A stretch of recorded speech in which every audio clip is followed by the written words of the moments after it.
Hi, welcome once again to Conversations with Ed. We're trying something a little different tonight. I let you guys have a chance to meet some of the inmates that were trying to make a difference in their lives by introducing to you them in the Belief program and in the Move program and in the education program here at the Richmond City Jail. That show's been running for about a year now, so we've had some graduates, and I took a couple of the graduates that I feel you might want to hear from just to tell you a little bit about this long walk to freedom that you're hearing so much about. The long walk to freedom means what these men have to go through once they have served their time, paid their fines, come back out, made up their minds that they want to be a benefit to society and their community. One of the programs, Travis, tell us your whole name.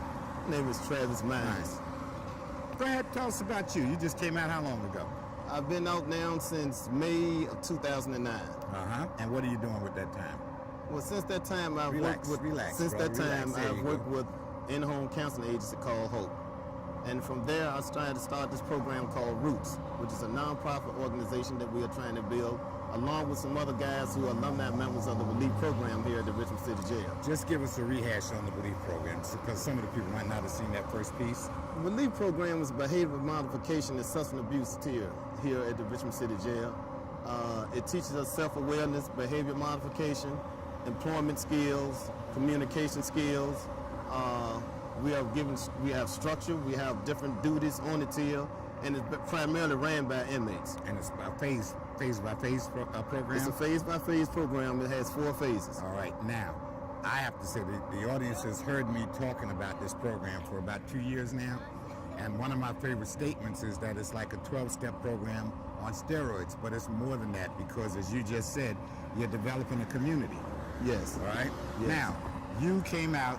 Did the program help you while you were in there? And I'm speaking of the Belief program now. Did that program help you out, Travis? The program helped me significantly. It played a very vital and pivotal role into what I'm doing out here on the outside. It helped you with your addiction? It helped me with my addiction. It helped me with my self-awareness. Are you doing anything addiction-wise now? Have you stayed straight since you've been out? Yes, I've been clean going on 2 years. I can volunteer to testify that you have been. I just want the audience to hear you say it, because that's what the program's all about. Now, what we're trying to do is let the public know what guys like yourself, who have something here on the ball, who have something here on the heart, and who have spirituality, are trying to do to make it back into the community. Now that you've done all that you can do, you paid your fines, you've done your time, you've gotten yourself straightened out, your family welcomed you home, I'm sure. Yes. Yeah. Yes. Tell us how you're making out now. Well, right now, about 3 months ago, an alumni group of us who are all graduates of the Belief tier here down at Richmond City Jail, kind of came together more so for a moral support group, alumni meeting, just to meet and greet with one another and be supportive of one another. And we started thinking of all the adversities and challenges that were faced as re-entering citizens coming back into society, as far as getting jobs, as far as getting in touch with agencies that help get jobs. And a lot of us had struggles as far as getting jobs.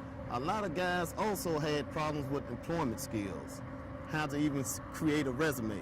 So we sit down, we got together, we put our heads together, and we thought, what could we do about this? What could we do to stop? You're talking about helping yourself. What could you guys do to help yourself? What could we do to help ourselves, most of all, and reduce the rate of recidivism? Absolutely. And none of you want to go back. That's definitely for sure. All right. Well, you know, one of the questions I always ask when I walk into the tier, I'm in there every Friday. I take guest speakers in, which you're aware of. The public might not know that. But one of the things I always ask is, how many of you like it here? And I always like it here. But then I guess I'll ask again, how many of you have been here before? And the hands will go up. What we're trying to do is keep those hands down and make sure that there is a life after you've paid your debt, because you have paid your debt. Exactly. Tell me what R.O.O.T.S stands for. R.O.O.T.S stands for reinventing ourselves outside the system. All right, how you doing that now? Well, we're doing that by reducing the rate of recidivism by offering training to re-entering citizens. Training such as smart goal setting, self-awareness, behavior modification, healthy decision-making, and employment skills. Now, are you getting help with this program besides myself? Because I'm there helping you out, but I know you have some of the personnel from the jail think enough of you guys to come and spend their own private time to help you out. Am I right? Yes, we're getting a lot of help from personnel at the Richmond City Sheriff's Who in Department. particular? I know Sergeant Powell is helping you out. quite a Sergeant bit. Powell has been a great help to us. She's been there at every meeting, offering guidance, offering support, helping us along with strategy and structure. She's been a great help. Now, where are you now with the program? I know, again, the camera doesn't know it, but tell them you just applied for your 501c nonprofit status. We just applied for our 501c3 nonprofit status. We are holding meetings every Friday where we have guest speakers coming in, doing workshops, facilitating groups. Now, you just said something. Guest speakers, any of you that might be looking at us now, and I hope most of the town is, but if you have some counseling skills, if you have some business skills, if you have some educational skills that you'd like to share with a bunch of guys who are really serious and hungry for this, you got a number they can reach yet to come in? Yes, that's 804-980-6470. Television, do it again. 804-980-6470. And while you're doing that, why don't you tell them what kind of help you could really use? Wait a minute. First of all, I have to say this. These guys have made up their mind that they want to do this on their own. So they don't want to reach out, act like they're begging for help. They're not begging for help. They're saying this is a good idea if you want to be a part of it. This is the way to do it. Did I say that right for you? That's correct. That's Okay, very good correct. deal. Good deal. Okay. How you doing, brother? Okay. We're always in search of qualified people in the field of substance abuse, mental health counseling, entrepreneurships, behavior modification. We're looking for paraprofessionals in all of those fields as well as professionals. And this is volunteer. This is volunteer. Volunteer. Okay, it's volunteer for now. Well, Travis, I have to say that I'm very proud of you. Thank you. And the guys, but you guys took this, made it your ambition, your goal on your own. Nobody said that you should do this, but you realized that you needed to get some help. First, you got to help yourself, right? Exactly. Good job, brother. Good job. Okay. Thank you. All right. Thank you. And we'll be talking to you probably again before we're done with this. All right. Thank you. Audience, this is just an example of what happens when good people who made a bad mistake get it straightened out. And this man has started something here. I think it's going to grow. And I'd like for anybody that is looking and paying attention to come on and help us out with this. Okay? Good Yes, job, sir. brother. Keep it up. Thank you. All right. God bless you. I had to find ways to survive, right? And I think that begun my first process of knowing the difference of what is healthy decision making. Because see, at that time, I realized everybody wants to be a part of something. I was an honor roll student in school. My daddy taught me how to box so I could fight and defend myself, but I really wasn't a bully. But a lot of guys was in my class were bullies, right? And other times I really didn't want to fight. At that point, my false image came. I put on a false set of armor, false mask, false grit, my walk changed, my voice changed, the vocabulary I used changed, all to present this image. So then I thought, okay, I left from being a part of something positive to getting into something negative, just that quick. By the time I was 12, I was at juvenile. It was Mecklenburg, but now they call it Oliver Hill. Auto theft. Stole my first car. Well, actually, I didn't steal. I was joyriding with some other guys that stole it. But when the police pull up and you're in the midst of a crime, you're an accessory. So you didn't have to put the keys in the ignition and have to be driving to actually get that charge. It's who you hang around, what you're doing, that dictates your outcome. I was riding in the backseat of a stolen vehicle that I didn't steal, but joyriding, but was found guilty just as well. Bad associations. Bad associations. From that point, I thought, okay, well, I done went to juvenile, so that make me a tough individual. Didn't seem like what everybody else was doing around me. You know, I always thought I was a leader, but I was falling right for peer pressure right from the beginning. I was being led. I was being led, but you couldn't told me that I was being led. I was being led. So from that point, I started hanging out with negative people. Thought I had some credibility in their little negative circle. You know, I went to jail. I started doing drugs, started off with the gateway drug, marijuana. A lot of people don't know And the young youth today think marijuana is harmless. Marijuana is a drug. It is all the time a gateway drug to more harder and serious drugs. They're going to have an effect on your mental health, your physical health, and your life overall. From that point, school became less interesting. Because see, in my neighborhood, ain't nobody know anything about a PhD, a doctor's degree, what that meant. Nobody knew anything about a BS, a Bachelor of Science. FED, FEDS, ATF, alcohol, tobacco, and firearm. Those were the only letters that was recognized. So having A's and B's wasn't recognized, so I felt less than. But what I realized today, the more positive you do, your world expands. When you do negative things, the world gets smaller. And it got to a point that I was doing so much negativity in Jackson Ward that I couldn't go outside of Jackson Ward because I was afraid somebody to see me for something I did and blow my brains out. So I couldn't come over to Highland Park and sit on the front porch with a friend because I may have seen someone from this side and had harmed them in my dealings. I couldn't go over South Side. I couldn't go over to my grandmother's house and visit her if she did not live in my neighborhood because negativity had made my world that much smaller. I wasn't reaching out doing anything positive. Nothing at all. After going to penitentiary the first time in my life at age 21 years old, I seen guys there that had been there 30 years. I mean, like 9 years before I was even born, still locked up. I see guys die from hepatitis and all type of diseases because they didn't have proper medical care. I seen guys killed in there. Seen guys raped.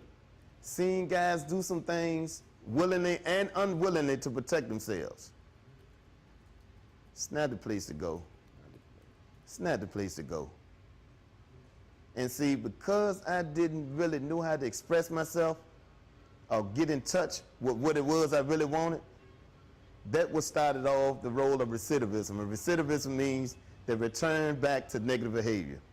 You see guys that come out of juvie, come out the penitentiary, stay on the street 6 months, go back for a violation or a new charge. All the time. If you don't know now, that's what they call recidivism. When the same face that they are seeing coming back 6 months after they just let you out. And for juveniles, you really get adult time now. You get adult time. We got a system that's getting impatient, and now they figure, okay, if juveniles are committing adult crimes, why not give them adult time? Seeing kids at 16 getting life sentences. 16 getting a life sentence.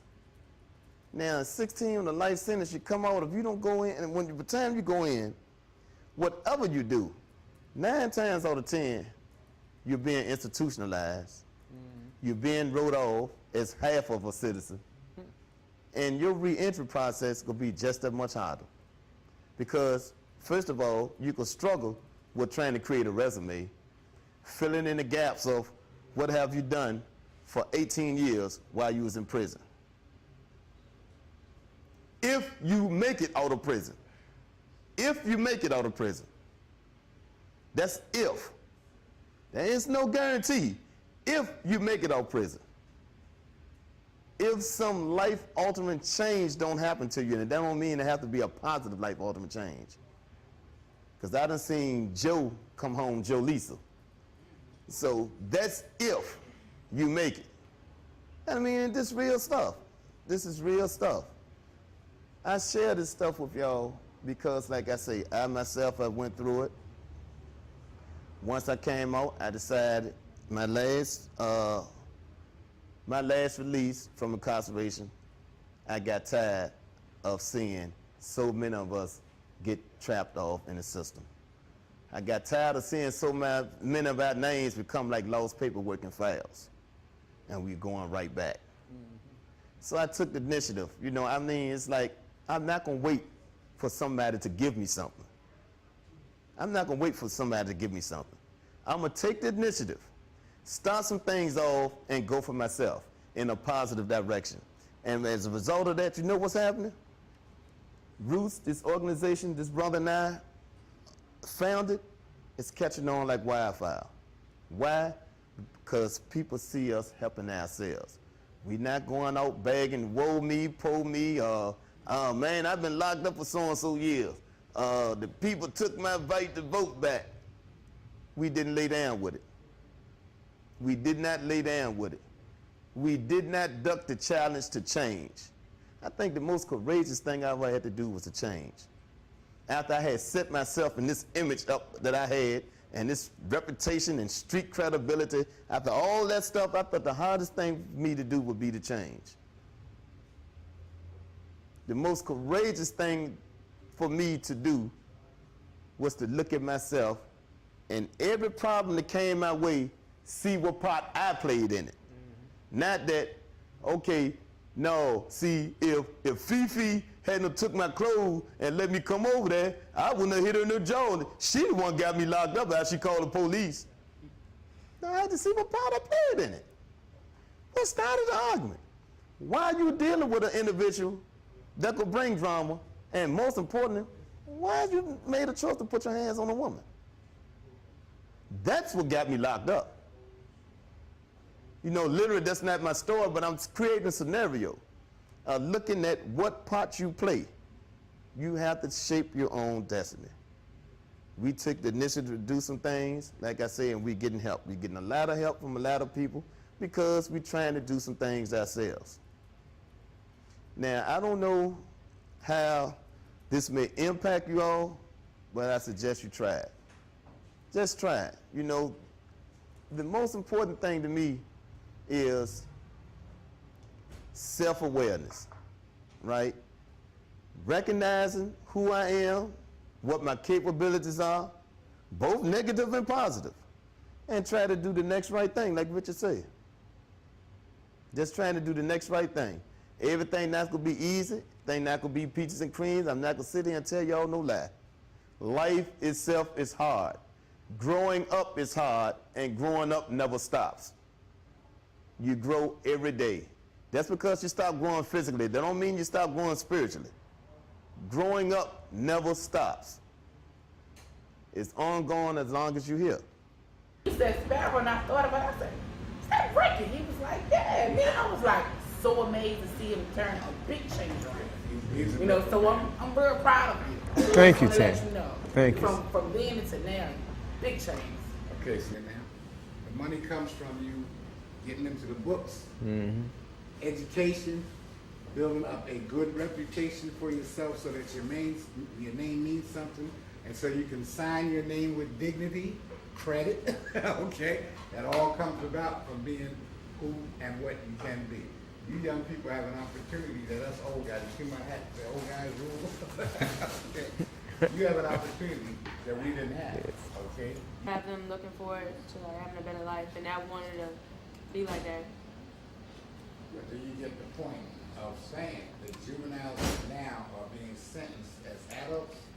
Do you know what happens to young people that go into jail as adults? Not a nice situation. No, that. Right back, keeping going here, and a lot of you met Stephanie when we did the first show. This is Stephanie Moore. Stephanie's one of the counselors here, has been here doing this program for a while. 5 years. 5 years.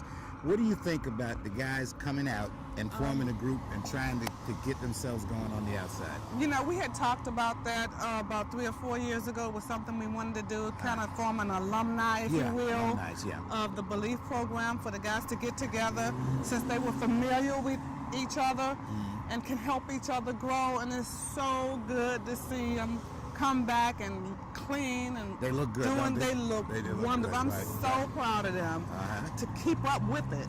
You know, they did this. We talked about it, like I say, while they were here, and then they kept up with it in the afternoon themselves, and they've been doing it for a while now, and I'm so proud of them. Sergeant Powell has been working with them on Fridays, and Miss Wyatt.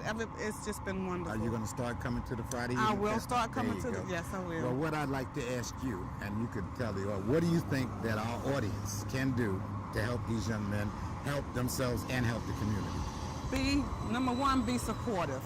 Number two, if you have any jobs anywhere that you can help them with, it could be something small, maybe cutting your grass. Right now, they just need that to keep them going. They need something to keep them busy.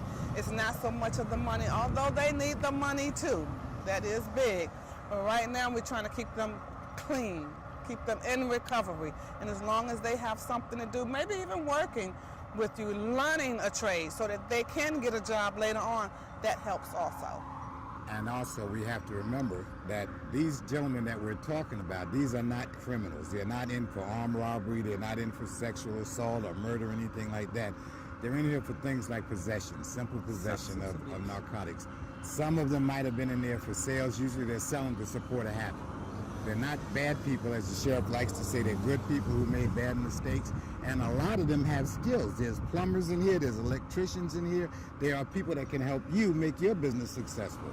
So think about that, all right? And the sheriff has been so good and so very patient supportive, with very supportive with all of that. Again, I always say rehabilitation is alive and well at the Richmond City Jail. That's right. All right, That's right. Stephanie, you got anything else you'd like to add? And maybe a message for some of you guys out there who are acting stupid and are going to come down this path.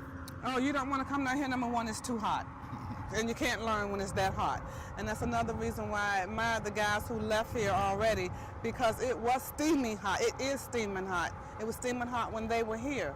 And through all of that, they still kept recovery on their mind. They still kept trying to get out here and do better for themselves. So, like I said, the last note, if you have any kind of jobs anywhere that can help these guys, a meeting place also would be good. Any type of meeting place you might have in the afternoon that can help us meet and congregate, that'll be wonderful also. Stephanie, I want to thank you. You. The guys think so much of you. They're so happy to have you back.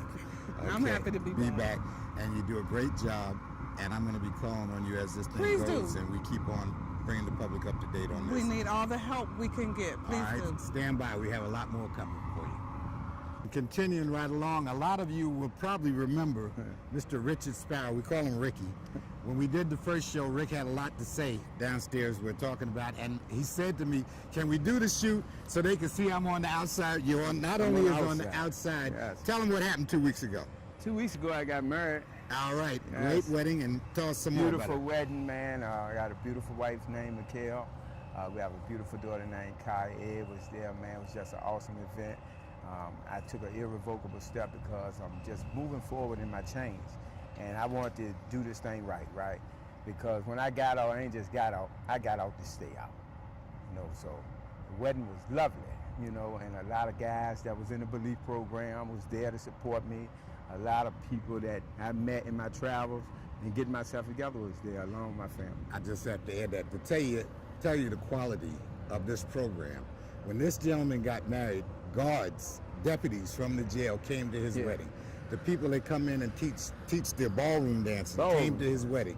That's how much we as a group think of this individual and the rest of the guys. Yeah. So once again, you've heard me say it on my shows, if you are an employer and you have a gentleman that comes in applying for a job and he is skilled for the job and he says, yes, I have a record, but I came through the Belief program, erase all doubt. These men have made up their mind, and the ladies also, that they want to make a change. Tell us a little about how you've changed, because I've seen the change in you. Yes. I've seen the change in you. Well, Ed, one thing that the Belief program was so profound, right, is that it gave me an opportunity to get inside myself, right? And it taught me about being honest and changing the way that I think, right? Because it made me look at the harsh reality of being in prison. See, in that jail, I had to remember the pain of my family coming down to see me, right? Every time your mom come down to see you, she got a little more gray hair every time. Sitting in the bathroom, taking a shower, smelling the stench of other people while you're taking a shower, being told what to do. It's a lot of pain associated with being locked up. And I had to remember that pain. So in that pain, I said, man, I'm not doing this no more. And I made my mind up. And the Belief program gave me the strength to work on me, gave me the tools, gave me some. I'd say it built a foundation. Man, yeah, it's built the foundation. You know what I mean? Now I stand on God, I trust God in this whole process, right? And I'm just grateful to be out. Now, let me ask you this. What do you think needs to be added to the program to help guys like you more when you come out? But right now, we're starting a program that's called R.O.O.T.S. That's what Travis was telling us about. And Yeah. R.O.O.T.S is reinventing ourselves outside the system. And it's a bunch of guys that we meet that we done came through, and we have a common pearl, and that's being in the Belief program or being in the Richmond City Jail. So we come out, and now you can come out and come to a program and get with a group of guys that you'll see familiar faces. And really understand Right. exactly what you're and all know about. what you're going through, right? And what we're trying to do, we're trying to build something where we can get some jobs and we can have some housing. I'm going to ask you this because somebody asked me this, okay? And the public probably wants to know, why should the public care? The public should care because everyone can change. Anybody who makes their mind up can change, right? No one really cares about people when you're on the inside. But guess what? When it happens to your family, sometimes your family might make a decision, right? A bad decision might land them here. So anybody can change, or anybody can make a decision that will land them here, right? So only thing I'm saying is that people change, right? Judge Mathis changed, Malcolm X changed. These great people that came from behind walls, right? And I'm saying people change, and you'll notice the change by the way people speak, by the way they conduct themselves, the way that they act all around. What's next for you, Rick? What next for me is I'm looking to go back to school, right? I want to publish my kids' book. I want to publish a book This of poetry. gentleman is one of the best literary or literature writers for children's stories that you will find any place. You'll be seeing some of his stories coming out pretty soon in my wife's magazine, Popcorn Magazine for Children, just to show you some of the talent that's on board here that is being wasted because you, the public, are holding this against them, and they've already paid their dues. They've done it. They've made the change. They come back now. They're going to be more into society than some of you out there who are watching this program. Yeah. Rick, I am so proud of you. Thank you. And I told Travis the group is great. I'm going to do what I can to help you out. And once again, any of you folks out there that want to come on board and help out, you're more than welcome. And you meet a bunch of nice people, okay? Yeah. I can say that, right? Yes, You got sir. something in closing that we can add for this, for the young boys? Only thing I Show want. them your sign there, your Roots sign. So This they is know the what they're R.O.O.T.S about. program that we have, and it's an organization that's designed for reducing recidivism, helping with employment skills, and not only that, getting out and staying out. And this message, I want these guys on the inside to know that, man, there's some great things going on. It's good to be out and to stay out, and that you can get out, and that you can stay out. And we're going to make sure, man, because we're coming back on the inside to bring our experience, strength, and hope, and let you guys know that, man, we're thinking about y'all as well as we're thinking about ourselves. Not only that, and then closing this section out, I do want to say that I'm trying to work with the school board to get this group, R.O.O.T.S. They're putting together almost a play kind of thing, a little sketch that they can perform to show some of the young people, the 14-year-olds, the 16-year-old young men and women who think it's cool to be hanging out on the corner, and these guys are going to show you that that doesn't work. So that's a very good thing. Ricky, once again, I thank you, and keep up the good work, man. Thank you, Ed, for having me again. Hey, you know it, you know it. Okay, good deal. Thank you. You ever see the people on the street that using drugs, right? And sometimes you might see a person that looks healthy, right? And then all of a sudden their skin turns dark, their face gets sun. They look like they're down or they have a disease, right? So how am I enjoying myself or feeling good about killing myself, right? It's some stuff that I'm really going through, some pain that done happened probably in my present or in my past that I really don't want to deal with, that I block out, because any drug is made for the help kill the pain. Just like you take an aspirin when you got a headache, right? I take an aspirin because I don't want to feel the pain in my head. Well, it's a reality, is what it happens. Everybody would be on drugs if that was the case. Because at the end of the day, I mean, you didn't did the drug, but you live with that. You live with that, so that's just another problem on your hands. So it's an acronym called Hargrove, Oliver, and Parker Enterprises. It's 3 African-American men that came together in, I think, '99, and we started the foundation for what you see today. What do you actually do? We work with children and families to try to hold them together, to prevent them from getting into the system, kind of the front end piece of what you're trying to find. Absolutely, yeah. So we just try to find ways to solidify, strengthen the family base, and just hold the family together in these tough times. Well, now maybe that's why you have the attitude that you do towards offenders, because you're working on this side. Sure. But just as a personal note, Why did you hire Travis Mine? Travis is a guy that I'm working with. Well, it's a couple of things. The first thing is all of us. I mean, I grew up in Richmond here during the 80s when Richmond was the murder capital of the country. And I had a number of friends that got connected and did some things that they weren't supposed to and are in the system now. And one of my friends, not necessarily that was connected to the system, knew Travis and recommended him to me. And so you did an interview. You hadn't known him before? Not at all. Talked to him. He just laid out some of the things that he had been through, said that he really wanted to do things in the community, had a couple of other people that I could talk to reference the things that he did for free to try to strengthen the community in which he came from and some of the things that in his past that was compelling him to do these things on this side of the conversation. So what made you decide to go ahead and take as I'll say, take the chance of hiring him? Yeah, it was a couple of things. The first was there's a recommendation from a mutual acquaintance. That helps. Right? The second thing is he presented well and he was honest about his past and why he wanted to try to do something different. Okay, as an employer, Yes. forgetting that you're in this field, but as a general employer, what would you say to the general public about doing what you just did as far as guys? I think that, the reality is that when you meet with different people, you're going to have to meet them at their level, right? So some people may come in front of you that have a background like that you're going to have to ignore because they didn't give you the right spirit. But then you have to have the chance and the courage, and you do meet somebody that you can connect with to take that chance. Outstanding. I like your concept. I love what you're doing because we do need to try to do everything we can, particularly in our community. Yes, sir. To keep these families together. Thanks a lot. Thank you for your Appreciate time. it. Right. Good. All right.